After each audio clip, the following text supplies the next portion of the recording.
తులారాశి. ఈ రాశి వారికి ఆదాయం 11, వ్యయం 5, రాజపూజ్యం 2, అవమానం 2.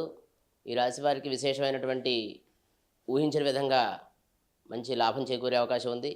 సాంకేతిక రంగాల్లో మంచి పేరు ప్రఖ్యాతులు పొందే అవకాశం. ఈ రాశివారు సప్తమ స్థానంలో ఉన్నటువంటి కుజుడు కర్కాటకంలో సంచారం కొంత ఇబ్బంది కలిగినప్పటికీ సంవత్సర చివరిలో మంచి అవకాశాలు పొందే అవకాశాలు ఉన్నాయి.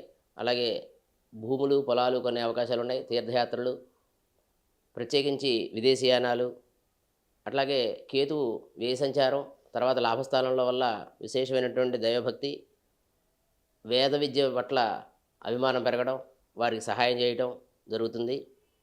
6వ స్థానంలో శని సంచారం విశేషమైనటువంటి ధనాన్ని పెట్టే అవకాశం ఉన్నది. అలాగే స్థిరాస్తుల గురించి ఆలోచిస్తారు. కుటుంబ విషయాల పట్ల శ్రద్ధ వహిస్తారు. వీరు ప్రత్యేకించి కొంత వాళ్ళ ఆరోగ్యం పట్ల శ్రద్ధ వహించాల్సిన ఆవశ్యకత ఉంటుంది. భాగ్యస్థానంలో గురువు వల్ల, అలాగే దశమ స్థానంలో గురువు వల్ల మంచి అనూహ్యమైనటువంటి మంచి పదవిని పొందే అవకాశాలు ఉంటాయి. పదవిలో మంచి గుర్తింపు ఉంటుంది. విద్యార్థులకు మంచి అవకాశం, మంచి ఉత్తీర్ణత సాధించే అవకాశాలు ఉన్నాయి.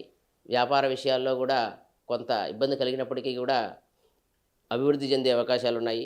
సాంకేతిక రంగాల వాళ్ళకి విశేషమైనటువంటి ఫలితాలు వచ్చే అవకాశం ఉన్నది. Please subscribe to the channel and download the Politicos app from the links in the description.